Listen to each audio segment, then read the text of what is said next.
Hello, welcome to Wildwood Teaching. I'm Nicole Travillis Fravel.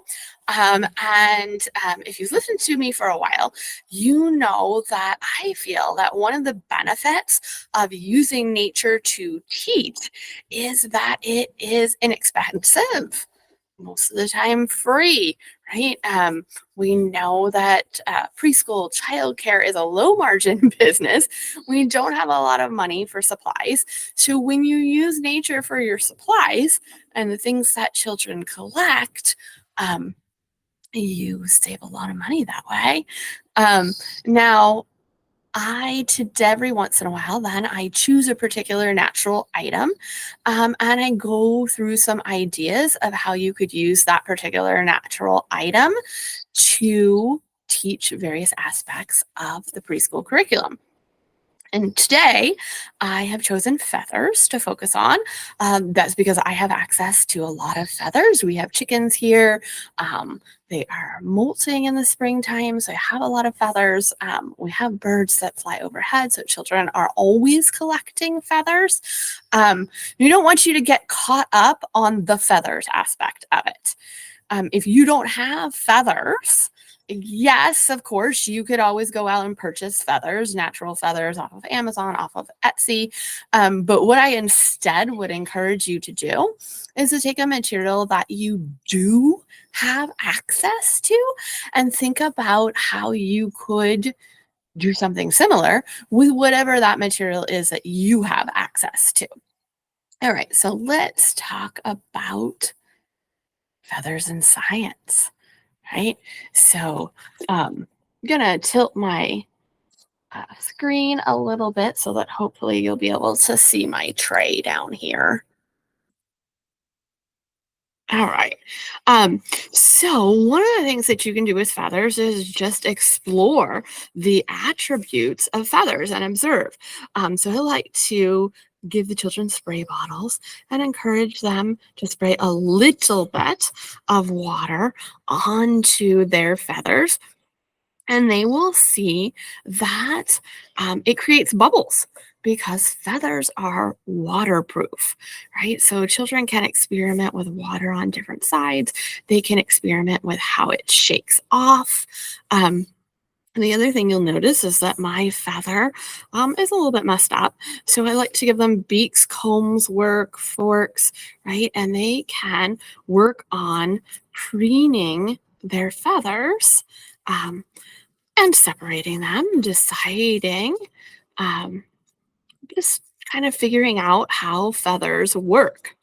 Now, if you want to take this to the experimental stage, and not just observation, then when you have wet or dry feathers, when you have feathers that are separated as opposed to combed together, you're going to experiment with how they float or how they fly. You can do it with a fan, or you can just have the children hold it up high overhead and watch how they go down to the ground. And so that children can experiment with what it means when it is raining, or what it means when something happens to the bird's feathers in terms of flight. Right? So another option that you may want to use is to use tongs, uh, or clothespins to pick up your feathers, right? And you can have the children do that just on their own, or it's fun to have some sort of container or even a tube to drop those feathers into as the children are collecting them. Probably a different surface is good for this.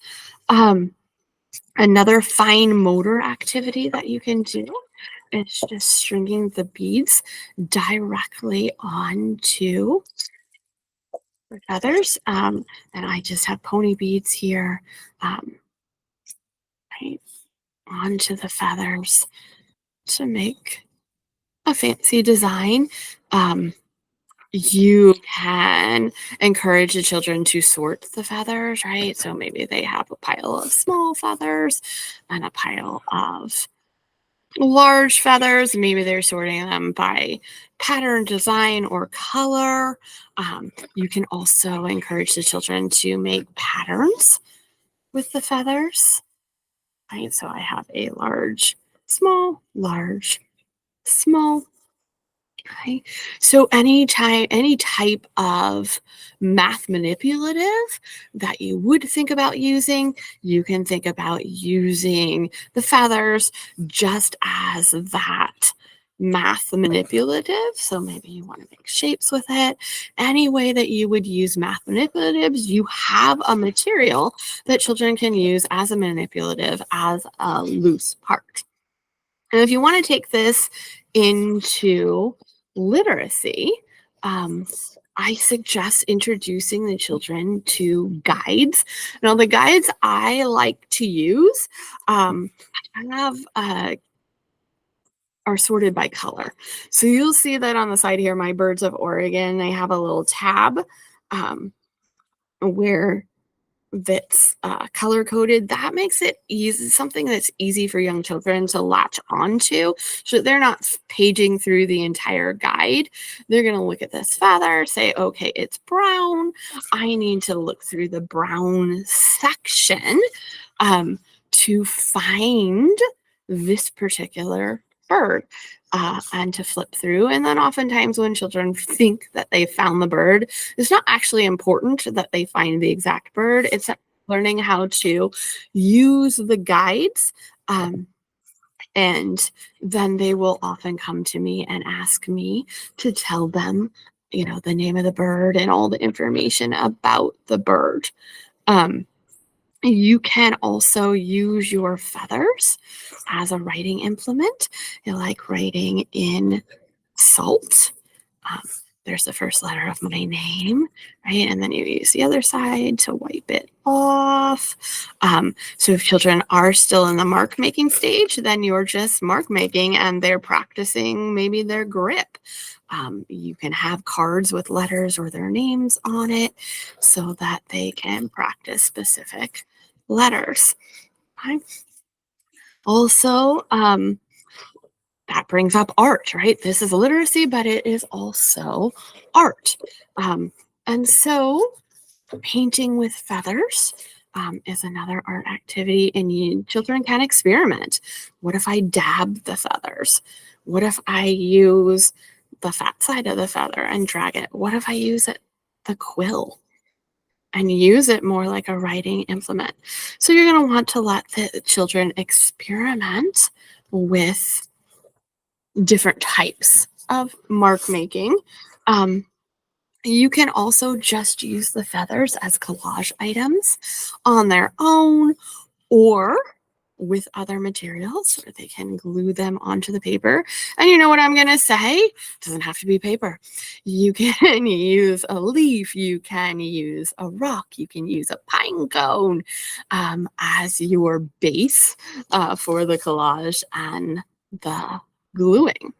So I hope that this gave you some ideas, not just for feathers, but for how you can take whatever nature you have access to and really think about how you can use it to teach science, to teach math, to teach fine motor, to teach literacy, all stretched throughout the preschool curriculum.